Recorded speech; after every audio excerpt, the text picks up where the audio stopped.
683 show.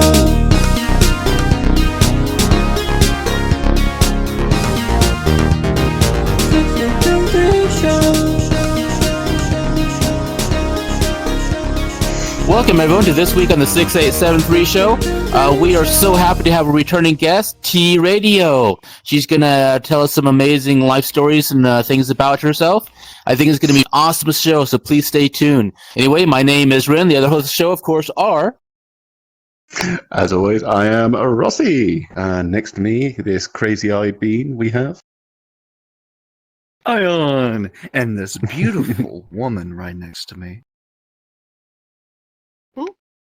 Oh, me. And I'm Tookie, Ooh. and we're joined by our hunched over fistic. Yep, I Healed. am everyone's favorite fish stick healed. And of course, 2T Radio. Which, like Ren said, Hello. last time we had her on the show, she had a lot of other stories about her to tell.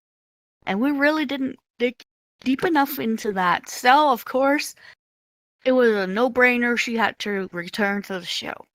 So, for those who don't know, 2T Radio, can you please introduce yourself? Sure. Hello, everyone. I am T Radio. It's very nice to meet you. And as most of the internet would know, especially Twitch, I am known as Mama T. Hi. Exactly. No. So, T, last time you spoke a little bit about your community, like you are a mother figure to a lot of people. But you also mentioned just shortly some stories about yourself. Is there any you want to like start out with, or should we just ask and see what comes up? One of the main things I thought would be really good to talk about is actually one of my first memories. And that memory was actually a dream when I woke up from amnesia. So it kind of laid the groundwork of where I am now. So I think that'd be something good to go over. Yeah. Oh, definitely do tell. Yeah, definitely. Sounds Yeah. really interesting. So it wasn't until a while back I was talking to someone in my community. I basically call them my children. And so I was talking to my son, and he was telling me about this world that he really liked and the way it made him feel about these stories and these dreams. And then it occurred to me, I haven't had this dream in a very long time. But it was something that was really significant to me because the whole thing of going through amnesia is that your brain is completely wiped. And you're kind of left with just your basic functions. So you don't really know where you are or when it could be. So having this dream as my strong suit really what laid the groundwork for me when I woke up.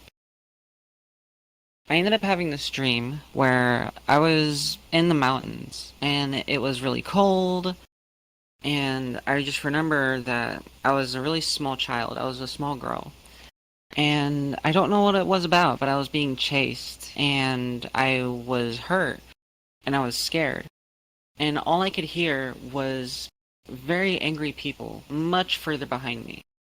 But I didn't want to look back because I was afraid they would be right there. And I fell down a hill and I was about to give up.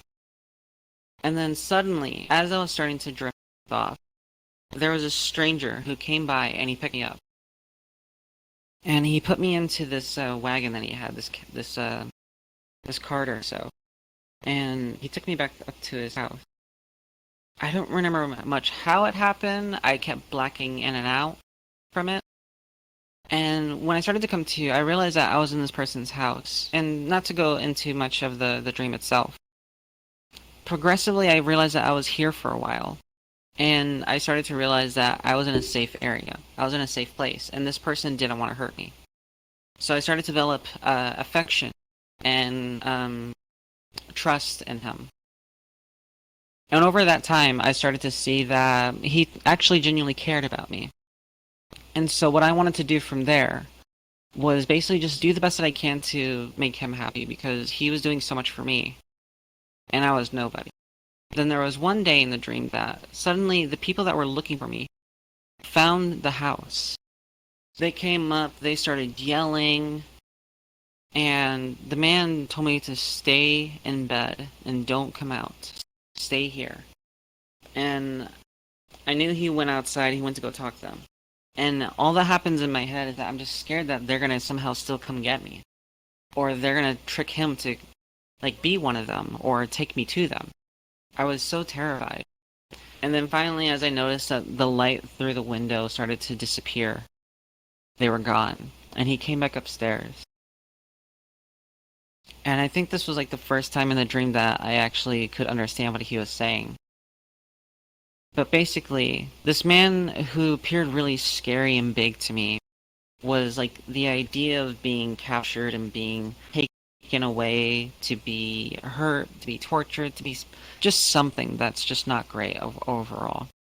And I was terrified completely. But near the end, I realized that your strength can be just as gentle. Your fear can be also turned into kindness, compassion. And I realized that this man genuinely cared, and he gave me a name. I won't say the name he gave me, but technically the name I go by. But we'll just say E. So he's like, E, nothing's gonna happen to you. I'm gonna be here with you. I promise. I'm right here with you. And I felt just this rush of warmth and joy. And I broke down into tears, and then I started to realize this is a person I'm going to end up calling my father. This is someone I look up to. Someone who inspires me. And what was really terrifying is that suddenly I woke up from this dream.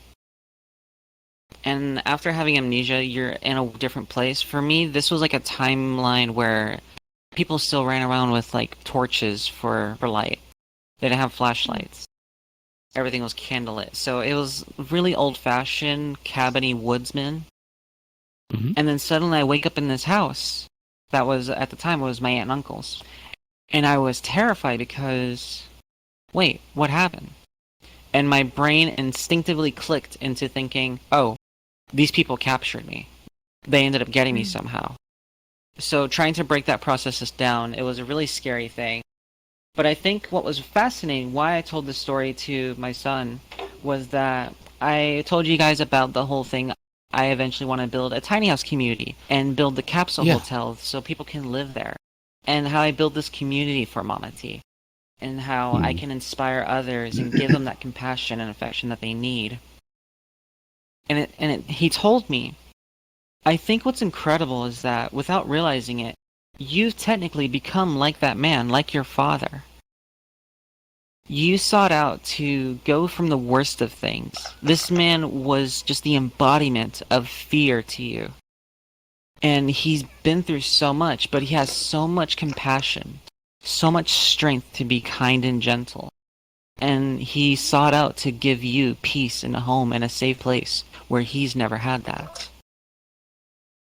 And he was telling me that that's technically what you've done for all of us, and especially for me.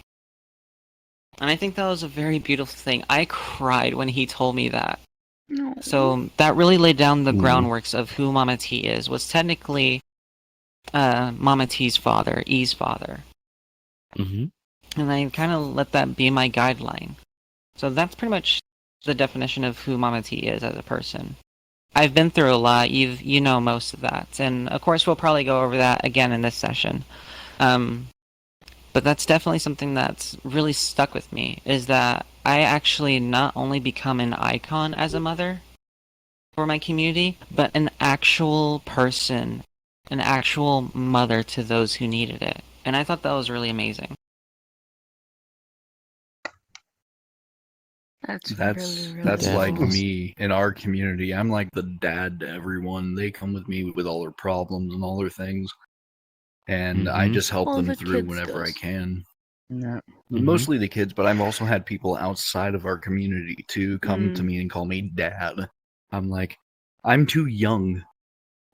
I'm too young for this. I've had, But I I've still had take my lately time too. and effort.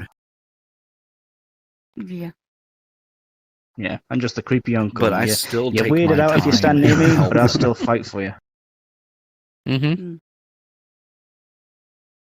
But It's- it does a lot to that think rung so much with me because you literally have this entire community that comes to you, and you are basically a mother figure in your community.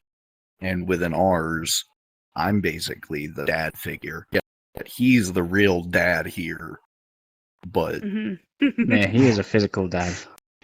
he's a physical I'm the dad. daddy. I'm the VR dad of our community, and Toki's the VR mother, yet they go to her more Hmm. than they come to me, but whenever she's not here, I take care of everything. Well, we That's call usually it the a general family. concept too. Mhm. Yeah, that's usually the general Mhm. concept of it, because it was said that even as a child, your imagination is what really guides your life to start out, and that is defined by the people around you. So there is no such thing as a religion to a child, but if there is to be one, it's only seen. Mother can be seen as God in the eyes of a child, and that usually holds its That is own true. ground. Which is why they go to her more than they do with me. Yes, exactly. Well, maybe because Well, you gotta admit I it, am even- here more than you were. Plus, Well, I don't I don't have to even worry see about that Toki as a much longer. goddess. Yeah, but that's for a different reason. I know. Hey, focus. Down boy, down boy, down boy, down boy. Look at his eyes. But you were talking about the amnesia. Can Mhm. you specify that a little bit more? Yes, so when I was in high school, which is probably where a lot of the subjects today will be over, when I was in high school, my high school was very piss poor, bad. We were on the news for being that bad. Today we have an incident where teachers are now buying drugs from the local seniors. Stay tuned at 7. It was really fucking bad. But what ended up happening was that Damn. I was assisting the school because let's start off because I ended up becoming the teacher. I ended up becoming a teacher because that the school was so bad, some of the teachers just stopped showing up. And so we had a physics teacher who stopped showing. And it came to a point, it's like, all right, this is cool, but we're gonna fail, and we can't graduate if we don't have anything for credit. So I made it a point that I'm gonna break into the class, and I'm gonna start teaching myself, and I might as well just give people grades as well.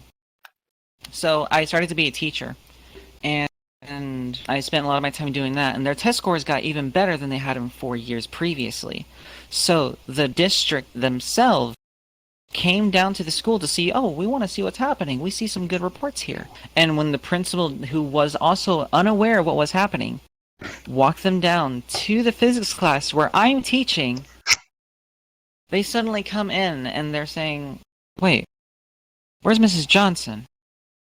She's been gone for like over half the school year, my guy. Anyway, everyone, go ahead. I just fill out some notes for right now. I'm gonna step outside and talk to the principal. And so I ended up making a deal that I looked at the principal. He didn't know what to say. He was so baffled, but I can see that he was about to get in serious trouble. So the school district person, they had this lady. She was like, I need answers. So I immediately stepped in. Don't worry, Mr. Bigsby, I got this. So what was clearly happening is that I am originally a substitute teacher from another district. However, because of the recent move, and because Mr. Bigsby here was very kind to assist me in getting a job here as a substitute for the other fillers that we don't have currently, because some of them are on vacation. And Mrs. Johnson is currently on medical leave. So I'm taking over for the class as the time being, but we're suiting into a more permanent position, which is why I'm here more for occasion.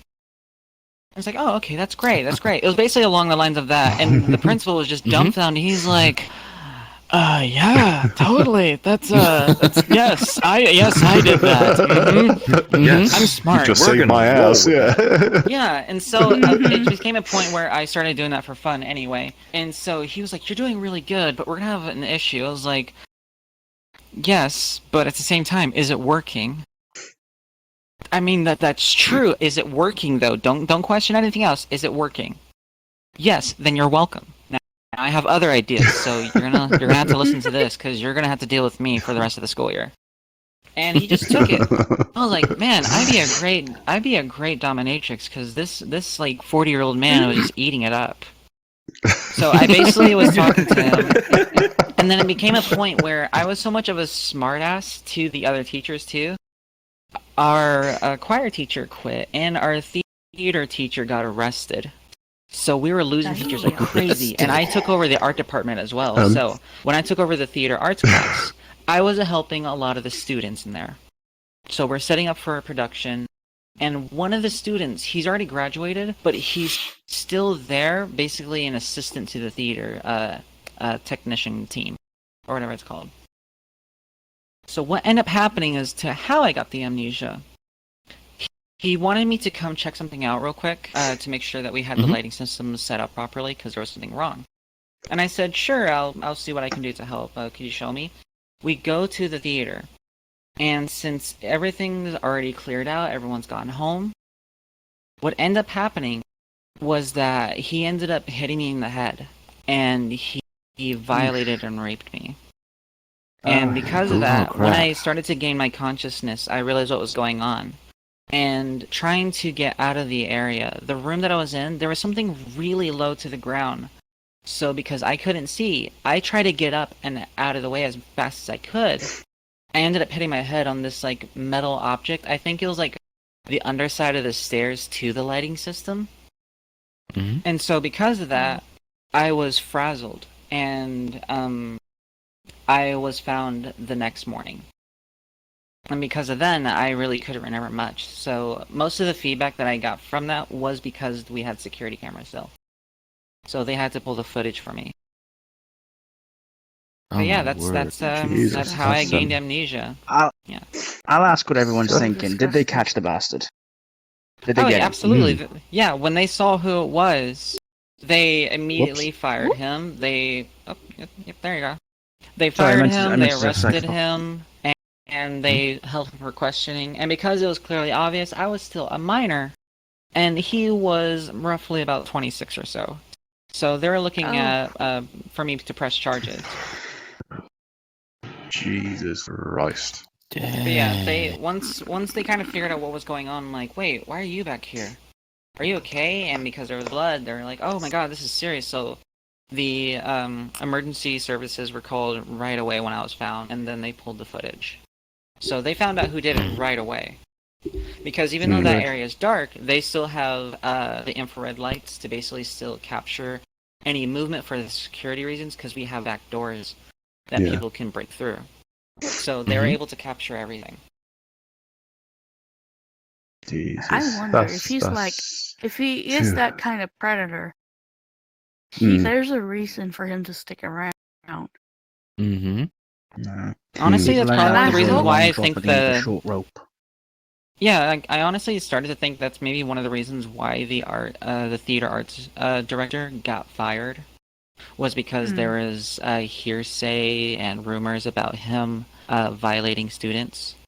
Because one of the things I noticed is that his thing was bullshit, because he always had, for every single production in the 4 years that I've been there, was that they've always casted the same students. I'm like, you have favoritism, clearly, and why is that? Probably because you diddle everyone. It would make sense, because all the ones that he did talk to were gay. Unfortunate to say, but it's like, it makes sense. It makes a lot more sense. And because they found out this other guy who raped me, they were the first ones who were trying to say, oh no, that's not true, there's no way he could. I'm like, they have actual footage. Like, it was a really dumb thing, but yeah. He literally got caught with his pants down. No pun intended, no offense. Yeah, so I'm pretty sure that was also maybe why the theater director was fired, because the same thing. He loved to pamper his favorites. They always went out to dinners and special occasions. I'm like, you shouldn't be doing that. Oh, they deserve it. I'm like, dude. Yeah, that's. You just did a rehearsal. Why are you taking to like freaking Jesus Christ. fancy Italian place? That's grooming 101. Jeez. Yeah. Exactly. Yeah. Boil them. Fucking hell. That's just... God, you couldn't write this stuff, could you? Yeah, Hey, wow. absolute Well, madness. you could write it, but then everyone with sense would burn it. Mm-hmm. Mm. Yeah. And then there's me, who basically gets everything ruined because I don't let stuff happen. Oh yeah, you're gonna take this. Oh yeah? Well, guess what? You're arrested. No, that hasn't happened. No, you're arrested. Bye. Yeah, I don't like things Bye, happening, so bitch. for me, whenever things happen, I like to make it a point that I make a change to it. That's why when I was helping run this school, we did a lot of programs, I was helping a lot of the other classes, and I even got in a physical fight with an English teacher, which was the best thing ever. What Really? made it even better, he was also the wrestling coach, and I put his ass out, and everyone nobody took him serious anymore. The original phrase, you just got That's- knocked the fuck out. That's the real beesh over here. She's a real kind of beesh. What's your profanity? You just got knocked the fuck out. Mhm. Yeah, because we were doing an English project. It was a group project, and it was all about symbolism. And so he gave me one, and I forgot what it was, but I drew a character for it. I was like, okay, this character clearly depicts it. Everybody knew it. And then he looks at it, he's like, no, that's a fail. Like, right away, I'm like, okay, that's rude. Secondly, you're wrong. And third, I'm gonna kick you. And he was like, no, that's not the way I know it, so it's not right. I'm like, congratulations, you're old. Things change. It changes, and this is what it is now. So, sorry, but it's right. And he got so pissy about it, he started getting aggressive, and so I was just gonna let this happen. I was like, you know what? Every student in the class is still watching. He's making an absolute fool of himself. So I'm just gonna let it play out, and I'm gonna play smart. And so he pushed it so far, because I wasn't even arguing with him. I was basically explaining to him, he's like, no, this is the reason why it's not. And he still was like, no, I don't believe that. I'm like, dude, there's the internet. You can look it up. They changed that stuff. And I was like, yeah. But when it's over the main people who did that, made the character, and everybody knows the character, you're kind of looking like an idiot. And so he got so pissy, he shoved me. He full-on shoved me. And so I had to basically put him in his place, and I told him, I was like, please do not touch me again. And he laughed. He's like, oh, whatever. What's gonna happen? You're not right. And he did it again. So I hit him in the fucking face. Excuse me, children. But I hit him in the face so hard. He hit the ground so quick. And because he was so rattled, he got so angry. He tried to get even more physical with me. So he literally tried to fight me. And I had to basically put him on a chokehold. Then, because the other classes nearby can already hear him arguing, I can see there's students outside the door looking in the window. And then the principal and security had to show up. And when they came in, what's going on? He got so offended. He got so angry. He tried to talk out loud like a child. He was like, this is what happened. He had da-da-da-da-da. And I was like, excuse me, I'm talking, excuse me. Excuse me, thank you. Please wait your turn, and then when I finish, then you may speak appropriately and clearly. Thank you. He got more mad. I couldn't help it, but I slapped him again, right in front of him. He's like, no, you're not in charge here. I smacked him. I was like, I asked you politely. Silence. I am talking. Yep. The grown-ups are talking now. You wait your turn. Thank you. And the principal That's just the boss bitch. He looked at the principal so baffled, and he was just like, "You're just gonna let this happen?" And the principal was like, "She runs half the school. I can't say anything, and if you do, I'm in trouble." I was like, "There, see, now this is how you get some respect around here." I was basically creating a mob. Pride and ego was bruised. Yes, Oh, I yes. basically created a mob. I created a mob at the school because that whole incident, and because I had a lot of respect from the kids. Oh, that's a whole nother story. Do you have any questions about that real quick before I continue on with the next bit? Actually, no. I'm just Yeah, here to I'm enjoying the story. To get into this. You I'm are a actually boss right at this bitch. point. There's no doubt about that. Nope. Jesus. Please continue. Yeah. So I ended up. So this was around my my freshman year. It was so bad, and so I decided that I'm gonna make some other steps. So you always have like different phases when you go through schools, and especially in your late middle school to high school and beginning college, you have phases nobody thinks about. And so I am a very, very cute girl, especially for being a boy. And that's what made it even better because my freshman year I got picked on a lot because I was small and I was very scrawny. But one of the things that people always end up talking about is because when I was in, I did PE and stuff, I was very fast because that's all I ever did was walk everywhere. I had to walk 3 miles just to get to school. And so someone challenged, like, oh yeah, I'm the fastest. I'm the fastest. And one of the girls who hangs out with her friends, like, gossiping out on the bleachers, were like, no, she's faster. And this is the first time people thought, like, wait. like, did you say she? And I just kind of went with it. I was like, oh yeah, I'm adorable. Because I didn't realize, but I was actually more non-binary around the time too. So when people were just like, damn, you're adorable, I was like, thanks, I did it myself.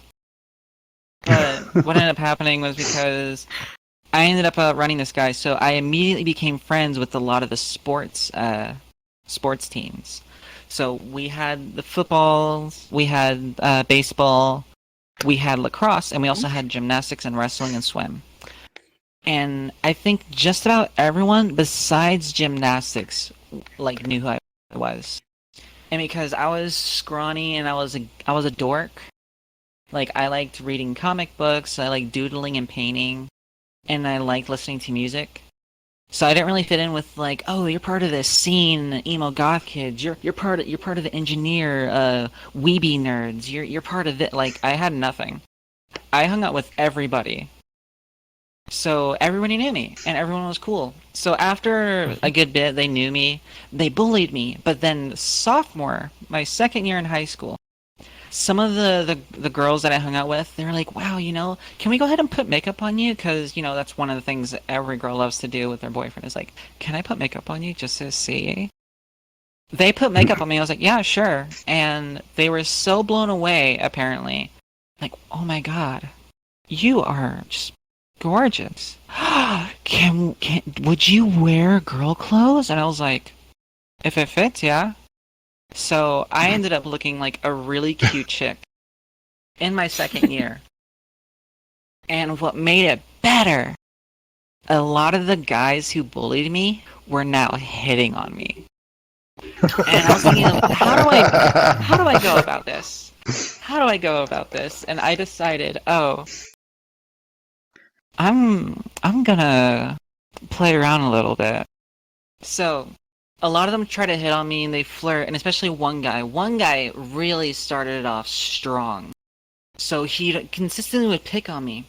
And after he tried talking to me, he's like, well, I just want to apologize and stuff because, like, I'm just trying to say, me and the biceps, I'm just like, and my friends, we talk tough. Yeah, I just want to say sorry. And I just looked at him dead in the face. I was like, I want to see how far I can make this guy uncomfortable. So I just straight up told him, you like me, don't you? No, I mean, you're cute and all, but I wasn't thinking that. And I kept going. I was like, listen, if you want to ask me out, just ask. I'd be open to it. As sweet as I possibly could. I gave those sweet, like fluttery eyelashes. And he was all for it. He was like, that'd be cool. I mean, not like a date or anything, but we could totally hang out. So this dude was super into me. So what ended up happening was, we started to get along very well. And of course, I decided to hoe out a little bit in high school. And so because they always picked on me because they thought that I was hanging out with their girls, either because, one, I was either gay, or because they were all hitting on me. And they didn't like that. So after they started to realize, like, wait, you're into guys and girls? I was like, I like anybody as long as you're cool with me. And if not, I'll break your fingers. And they believed it. So after a good bit, I started to mess with all the jocks and the jerks. They all became super friendly. I started to run programs, after school programs, like for kids who like gaming, tabletop, painting, all kinds of stuff, even karaoke and vocal stuff. So I started running all these after school programs. So a lot of the kids actually started to mix groups, and it was super cool. So by the time we got half the semester through, we had a flux of just new students coming in. And they thought they could be hot shit. They really thought, like, oh, you know what? We're going to be cooler than everybody. And so when they were trying to, like, talk to, like, know a lot of, like, the football jocks, all the big bullies, like, hey, what's up? And they're like, oh, hey, how's it going? They were trying to act cool, like, hey, let's go pick on this one kid or whatever. Let's go do something. And the jocks were just like, no, we don't do that here. And it was so funny, too, because I'd ended up hearing all this from the jocks, too, because they were all technically dating me. It was really funny. I ran that place like a mafia. It was incredible. Everyone was cool, unless you're an ass, then you got to deal with me. Excellent. The godmother. Yeah, because one of the Why does students that actually sound hit low-key me. like me? Temper. My temper. Not You everything run it. else. Did you have I'm not something to that say? cool. Like I said, she's the boss bitch. I mean, oh, hail the mighty T. There is no godfather, only the godmother. Exactly. I mean, if you want to put You it that don't- way, pussy can build a place. Pussy can sure tear it down. I ain't saying love nothing. you, but you already know that. Yeah, it was I really swear to God, interesting when that happened. Yeah. Yeah. I mean, it's. I remember you vaguely told us about in the previous show that you also got, was it kidnapped? Yes, yes. When I got out of high school, I was living on my own for a short while. And I ended up staying with a friend who, unfortunately, was dealing with some mob. And I ended up getting kidnapped by them. Oh, God. Yeah. You were held hostage. Yep. It was a really bad situation.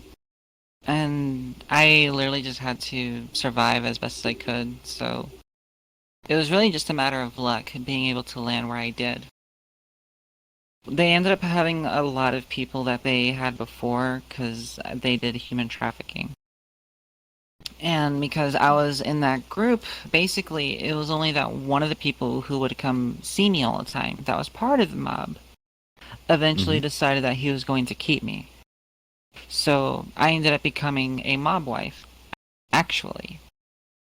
And so I was stuck with this man for I don't even remember exactly how long, but it was like months, like maybe over a year or so. But it was a good while. Yeah. Did he at least treat you okay, considering? It was here and here, roughly. Because the whole situation was that I still basically had to please him. That was the ultimate goal. So if he was unhappy, something happened at work, he would beat me. And there was a few times where when he has friends over, the few times that they are, he would let them play with me. And there was a few times that I myself was also drugged because they just wanted to see what would happen. So I was pretty much abused, drugged, raped, and beaten on a regular basis. So the only good days I had was he actually, like, he was having a bad day where he was emotional. Because a lot of the times that happened was where he doesn't know what to do, and so he just needs to talk. And so he would get emotional, and so I basically had a routine of how to deal with that. is that I try to be reassuring for him, and I bring him his favorite liquor, and I bring a bucket of ice. And so I would let him lay on my legs, and he would talk and complain. And I just let him go on because this was the only time that he was actually nice to me. Yeah. So I basically played housewife for as long as I could, just to kind of get by, because there was nothing I can do in the situation. There was really nothing. So it mainly just became a routine of either I can't do anything about it and I have to accept that this is my life, or I try to wait for my golden opportunity. So it really just came down to the fine line of like, should I just accept it and just deal with this? Or do I just try to figure out a way to potentially make it out, but also potentially not make it out? So I was in a weird spot when that happened. How did you get out? It was a continuing thing. So I ended up playing along for so well. Blah, blah, blah, blah. I ended up playing it so well for so long that eventually I was just waiting for them to slip up. So he had a few of his friends over, and I had everything prepped because he doesn't do any of the cleaning, so he doesn't touch anything. So I was able to place things in case of a major emergency. And in that sense, when he and his friends were over, they were in the game room. They were playing pool. And so he asked if I could bring the liquor cart. So I wheeled it in, but on the underside of the top shelf, I actually hid a few knives. And so when it came down to certain situations, I really had to judge based off of my wits, because I'm malnourished, I'm very small, I'm scrawny, and there's a very high chance of me not even able to get out of there, because there were so many things that were in play. Like, the whole thing was that they are clearly doing so well in whatever it is that they're doing. My instinct is to think that maybe they're paying off cops, because that is an actual thing. There are dirty cops. And so I couldn't rely on the fact that if I managed to get out of the house, that I can find safety by going to the police, because their local police, wherever he lived, probably was being paid off. And then there's the whole fact of just getting away from that, because then they would instinctively know who to look for. So I tried to cover as much ground as I could by basically being the best whore that I could, as sad as that is. So there was a few times, because he had rough times with his boss, which is why he came to complain to me. There was a few times where his boss would specially request me, because I guess his boss was into little boys. And because I was very small and petite for myself, I still fit in the whole 16 to 17 looking era. So his boss would very occasionally rape me and have me do all kinds of weird shit for him. And so there was a few times where I ended up playing so nice to the boss. For the boss, I really acted it up. I really gussed it up, just so that way I can play nice with the boss. Because I believed if I could be in the boss's favorite circle, if something were to happen, he could overlook it. Or, worst case scenario, he would at least keep me alive, because then I would be one of his favorites. That was really what it came down to. And so what ended up happening was, when my husband and his friends, they were over doing whatever that is that they fucking did, they eventually made it to where they were like filling up on me and touching me, and they're raping me. But one of them was really pushing it, because he was so like doped up. So he's decided to go crazy, and he started swinging at his friends, and then they started to beat on me. And I couldn't take it anymore. And because they were all super drunk, I decided this was the best time for me to do something now, because I just couldn't live with it anymore. So feel free to cut any of this out if need be, because, you know, there's the whole monetization thing. But it did come down to where... Plus, so... Alright, well, that's good. We will go. Well- we will go through. I will go through it myself and submit Right. everything. Right. But yeah, because of that, because I had everything placed where I wanted them to, I ended up, I'm trying to remember how I went to, because when you go through something, something can stick with you because it's also so tragic. You can also forget.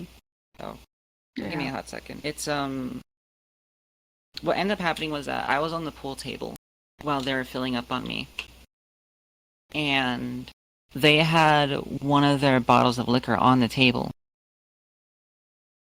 and so I ended up grabbing the bottle and I smashed it against his face. And while it broke, I ended up using the broken piece that I was holding on to cut his neck open. And so that's how I got him off of me.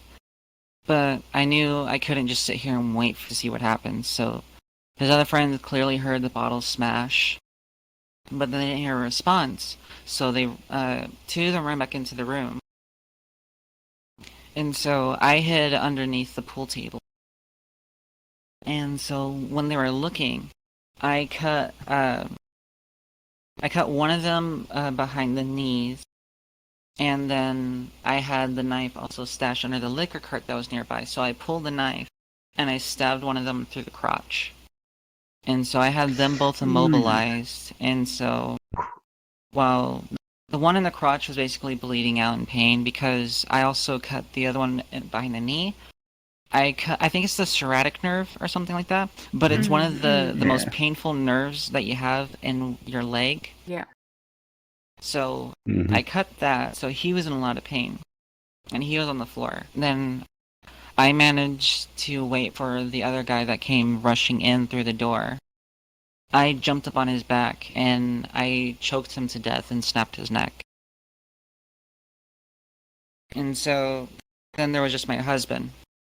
My husband was so baffled because these guys, they basically like picked on him because, for one, he clearly was fucking up at his job or whatever it is that he did. They didn't like him, but he plays nice because, oh yeah, this is what I'm good at. So because now his friends were dead, then there was just him. And so he had a moment of disbelief. He's like, I don't know what it was. It was like a face where he believed that, how could I do this after the way he's treated me and taking care of me? Or it could have been a face of where he was just baffled that I couldn't see you do this. This isn't right for you to do it, or something. I don't know what the expression was, but he was so taken back. So I used that moment to basically murder my husband. And because I was just so emotionally ridden and my adrenaline was so spiked, I brutally butchered my husband. So I ended up basically getting out of that situation by defending myself. And I literally fought for my life because I've done the underground fighting before. And I've been drugged. I've been sold for my body to be abused and raped by other men. So it just came down to the fact that I just couldn't do it anymore. Yes, I just had to get out. So unfortunately, I did have to do what I had to do. Yeah. But you were reacting. You were reacting on instinct and self-defense. You literally went all out because you knew it was either that or you wouldn't make it out. And I mean, you are the fighter, the survivor. You are literally that. People see action movies and they think, oh, this is just some made-up stuff. And here you have the real deal telling you, like, in detail what happened. I mean, you would think you're talking about a movie, but you experienced this, like, close up on your own body. And I don't know how you got the strength to face it. Like I said, you're stronger than a lot of people as you turn the negative into a positive. Yeah. And things like this can really break a person, but It can. I've found a way to live with that. I definitely salute you. I couldn't do that. Same. But quick question. I think a lot of people are going to be thinking this is after all that, how did you get away from it? Like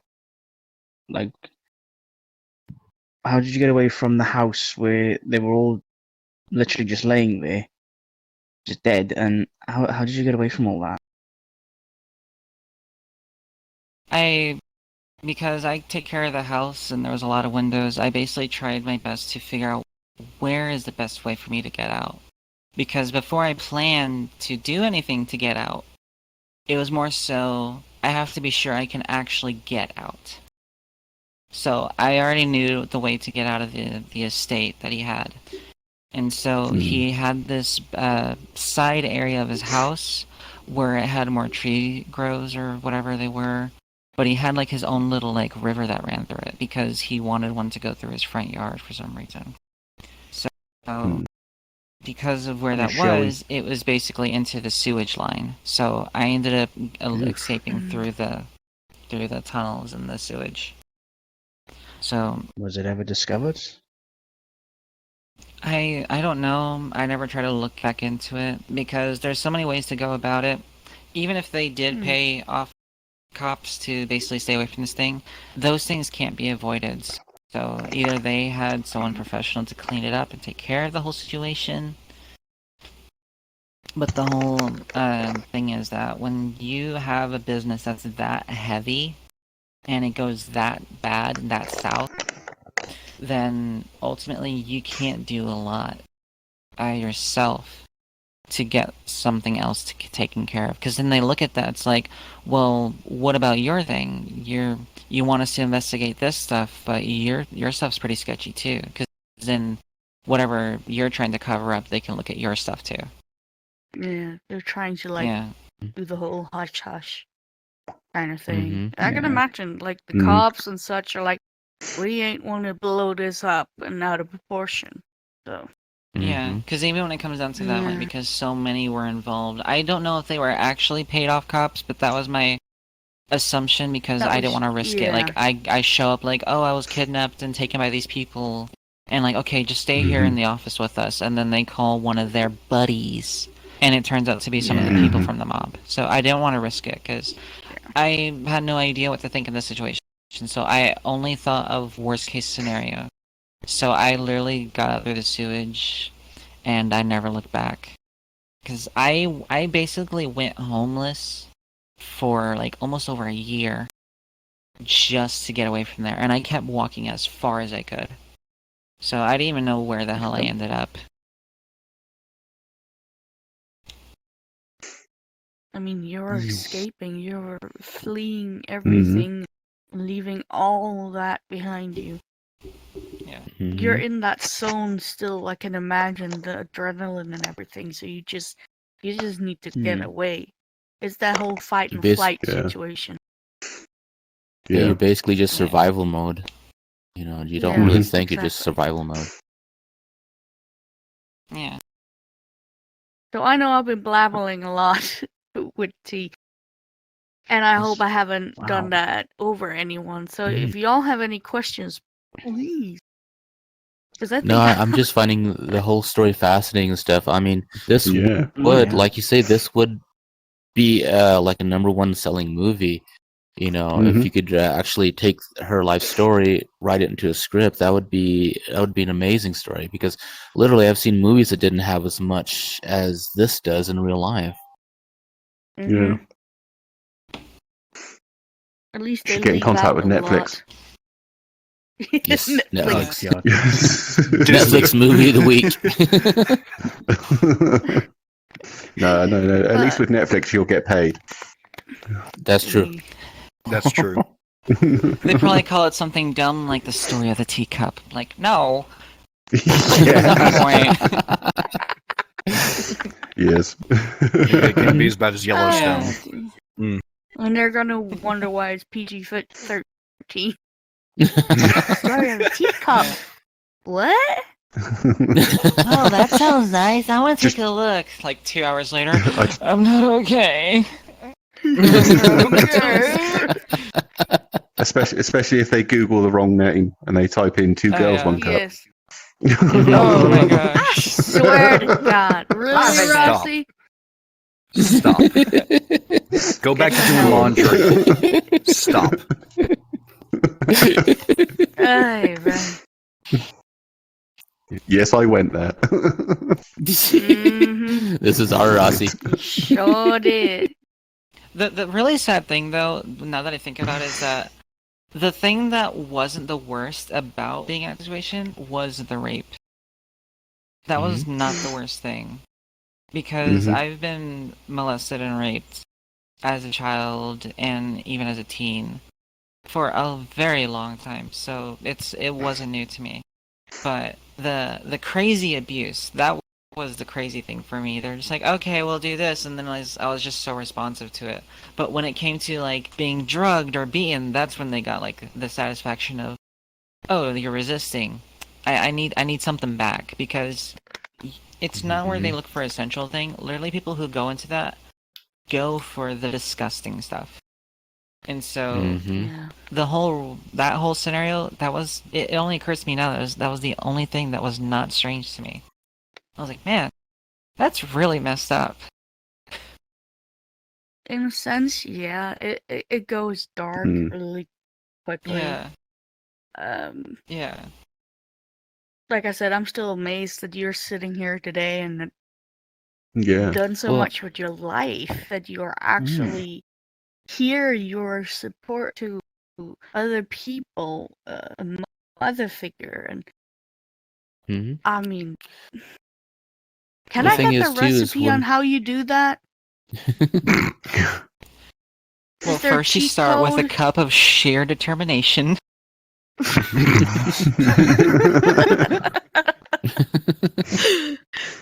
A scoop of bravery. Then a can of what best. Mhm. Mhm. And of course, you Okay. just need just like a little teaspoon worth of let's fuck around and find out.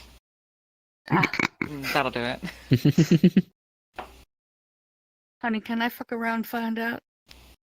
With you? Oh we'll be my. doing more than that, honey. You were waiting for that with you.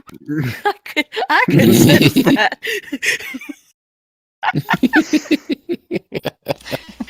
Oh, you got scared for half a second there, didn't you?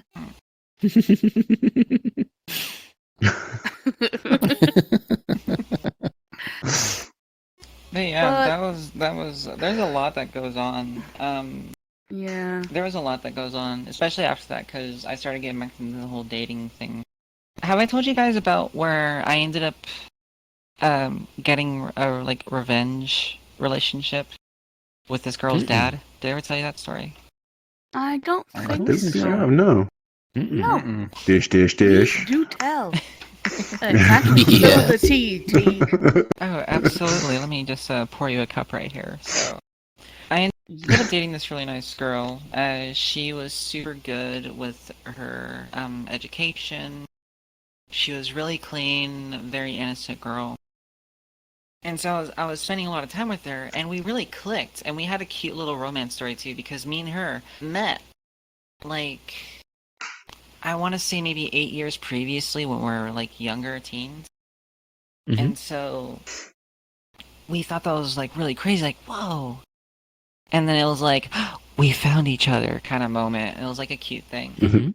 But Aw. apparently what ended up happening was Mhm. that she was bored or didn't really know how a relationship works because I guess she watches a lot of drama with her mom. But here's the context of it, is that her parents don't have the best relationship. Me and her dad and her sister got along the best. Her mother was kind of a bitch, honestly. And so Hmm. she ended up taking a lot of advice from her mom, but the thing was that her mom and her father were going through a divorce because they were just having so much conflict with one another. And I got along with her Mhm. sister very well. Like, you would almost think that we were dating because me and her are really cool with each other. And then me and her dad got along super well.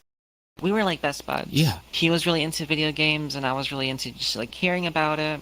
He liked certain types of music. Like, man, that's really awesome. So we go to karaoke.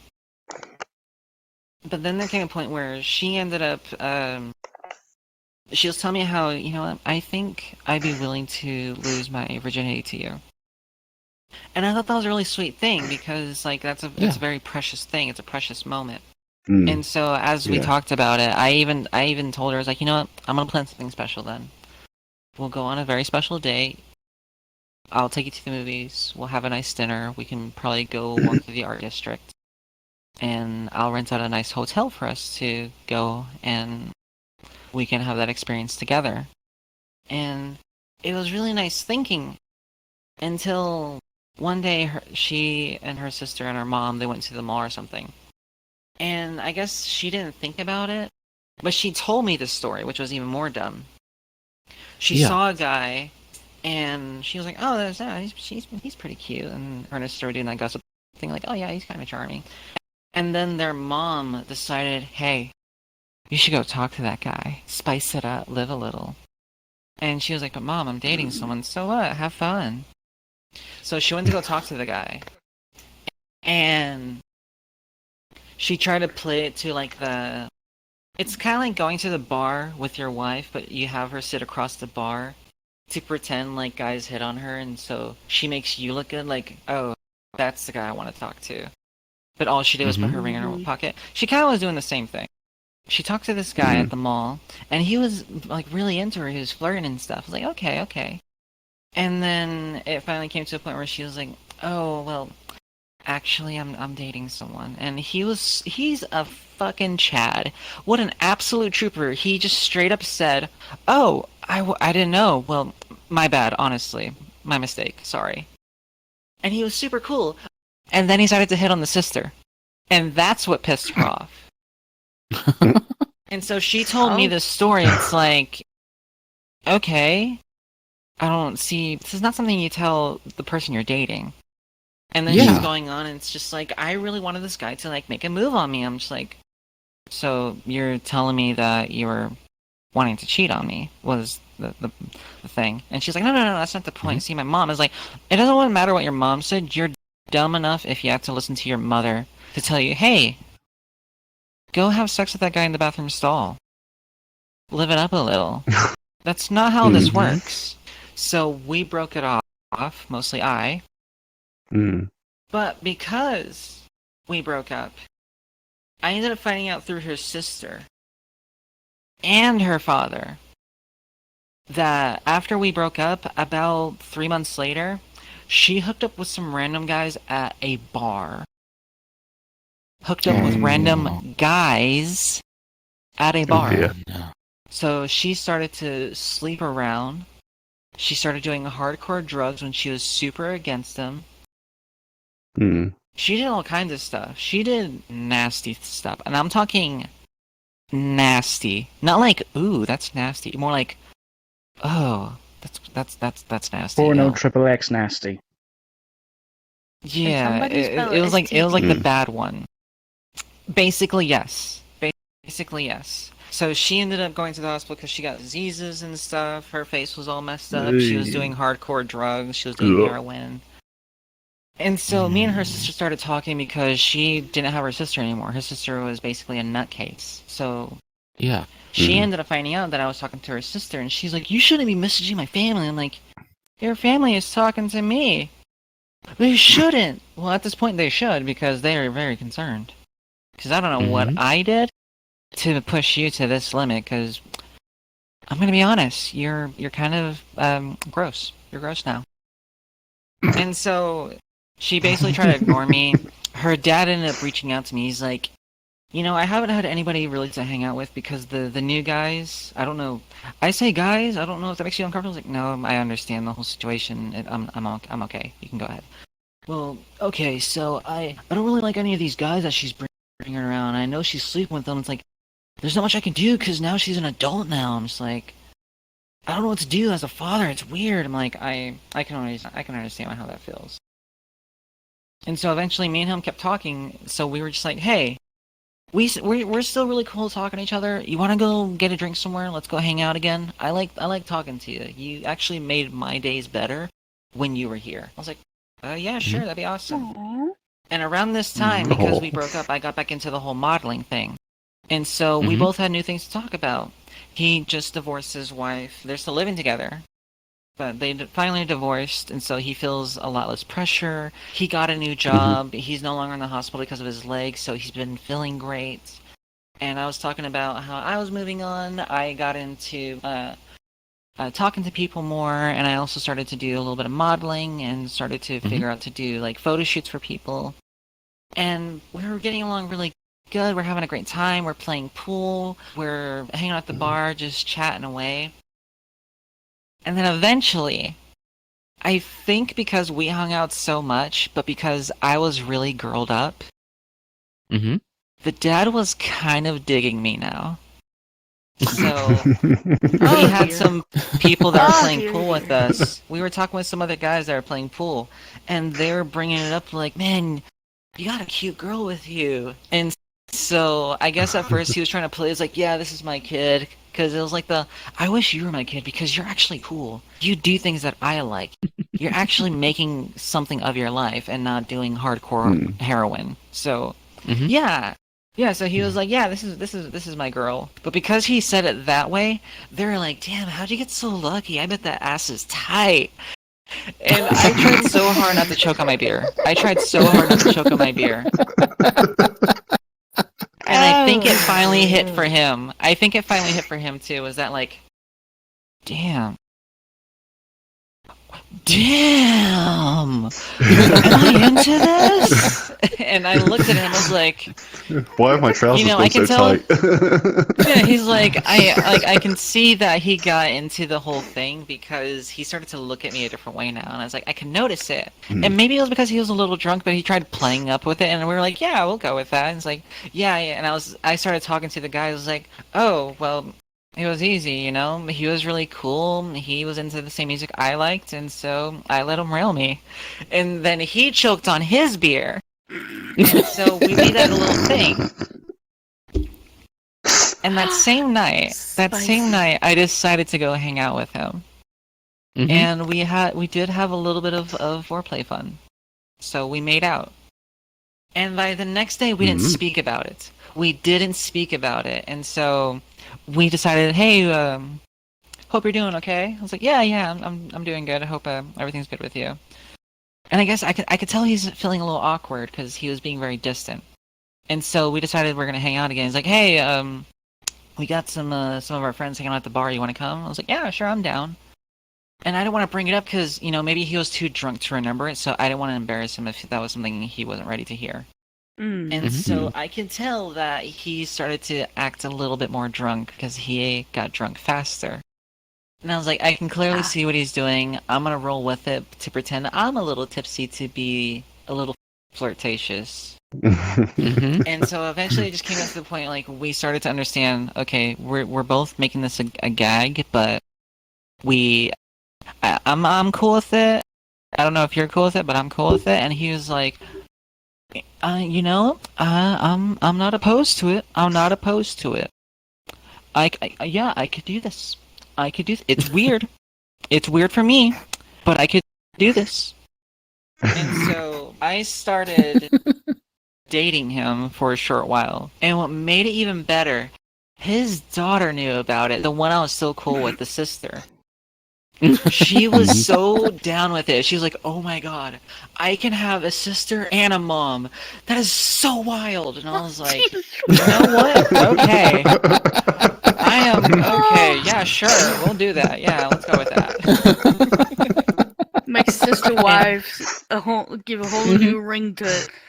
Jesus. Yeah. Yes. Brings a whole new meaning to being in the South. Da-da-dum-dum-dum-dum-dum-dum. Hey. Whatever. Yeah. It only got even better because they invited me over for dinner one time. And I was like, yeah, that'd be great. But the night I came over and we're having dinner, his ex and the other daughter came back home because they were cool with it because the mom was trying to be supportive. Like, yeah, you go ho around. Yeah, you do those things. Let's go hang out. She was trying to act like the cool mom. Like like all the gross ones do. And so they came back home earlier than expected. So they were like, "Who the hell is this?" And they were the sister was trying so hard not to laugh, and the dad was trying to play it as cool as possible. And because they were gonna figure it out anyway, so he just straight up said, "Oh, this is my date, you know."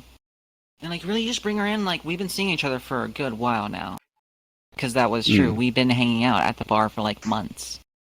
Mm-hmm. And so they were trying to ignore, but the girl that I did date, she started to kind of put it together. Like, you look so familiar. And she got up close enough to see one of my tattoos just peeking out. She's like, "What?" She yanked my sleeve up and saw my tattoo. Realization. And she was like, "Are you fucking serious?" She was so mad. And then the mom ran in. "What's going on in here?" And so they just straight up told them, "Remember your ex-boyfriend? That lesbian chick I thought you were dating? I'm tapping it now. And you know what? She actually makes me feel appreciated. She makes me feel good. She knows how to touch a man." I was like, "Whoa, Chief, good for you for standing up, but a little strong. Take it easy. Simmer. Simmer." Oh my god, it was so funny. Oh, I can just imagine Yeah, that so- dinner. Gee. Oh, it was. Oh, I'll Yes. tell you what. That penne chicken pasta never tasted so good. I was like, man, this Italian $5 dish got really good all of a sudden. With some extra Oh, brilliant. spices. Oh, It's a nice, a spicy Well, that was a funny one to wrap up. Definitely. That was a good one to So- wrap up on. so T, Yeah. today, you are an inspiration to a lot of people. You're a mother figure. If you could describe yourself with 3 words, what would it be? Boss ass bitch. No, that's my description of her. Don't take that away.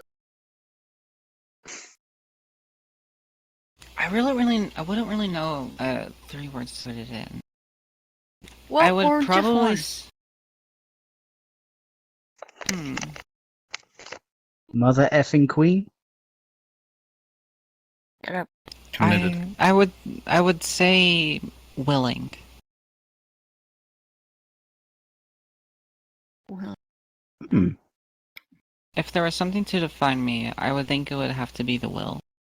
Anybody could say it's the spirit and the mind to consider what a person can be, but to determine your actions as a person can really define the story. You can't make a story if you don't even write the words down. You can't describe a story if you don't even tell them. Unless they just sit around, they can be whatever they want to be, and it can be anything you want it to be. But I look at the will as the drive and determination, the struggle. It's something that gets you moving. Either in any direction it can be, or for any reason. But I would think the wisdom of everything that I have is basically what helped define me to who I am now. So I would have to say willing. I think that's a good word. Yeah, Willing. definitely. Well, any final thoughts or questions we should bring No, up? I think Anyone? I think No, this has been an amazing show. Yeah. A lot of inspiration. I'm a lot of I'm still gobsmacked of all the fucking horrible shit you've gone through, and you still managed to come out on top. Yeah. Mhm. Yeah. Determination. And be the how yeah. And be as upbeat as you are.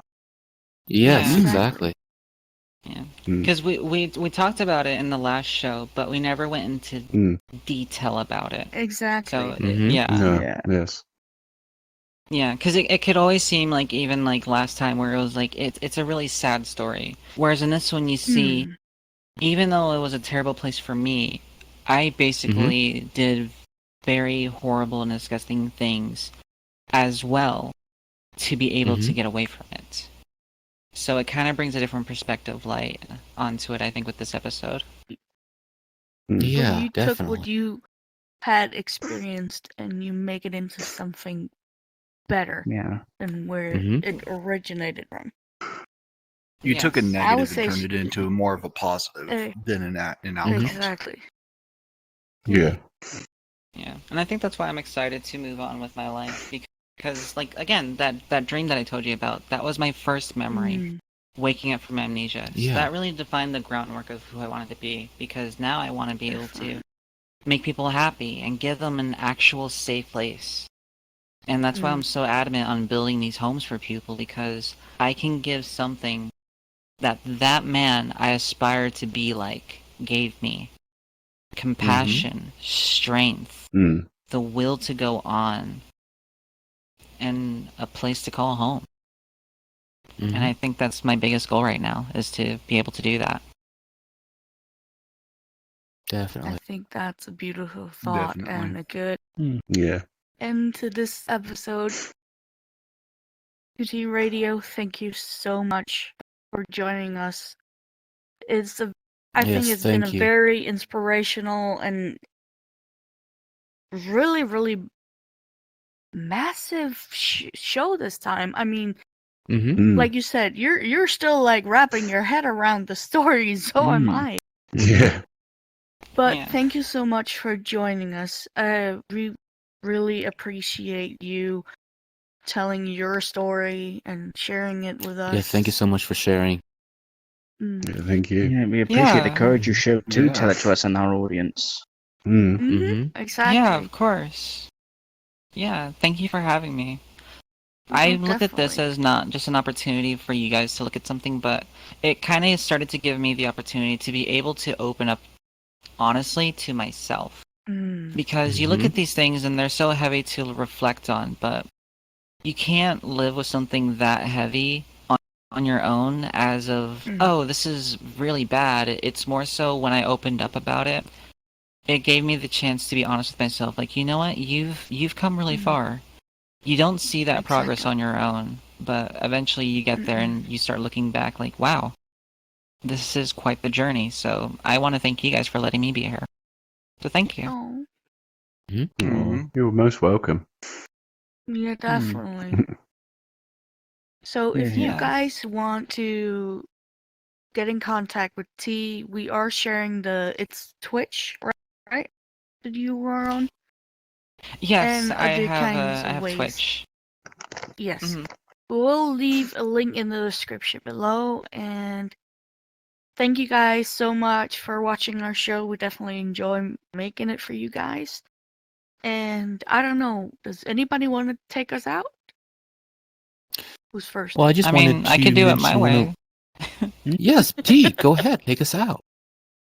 Yeah, by all means. So, everyone, thank you for joining us today. It has been a great pleasure being able to spend this time with you and to share a little bit of our lives with you, especially, well, I guess it was technically my life. But it was great talking to all of my friends here, and I want to thank you for being here as well, even if you stuck around as long as you did currently. So, by all means, please come back and watch another episode when it comes out, and always reach out to our socials, and you can get in contact, maybe have an episode of your own. But we thank you for your time, and I thank you for your kindness. So, out of anything, always remember, please, stay determined, stay kind, and stay hydrated. Very, very important. So thank you so much. And this has been Mama T. I love you very much. And we'll see you again soon. Let's love. Bye. Bye. Toodling the pip. Bye. Bye. Tatty bye.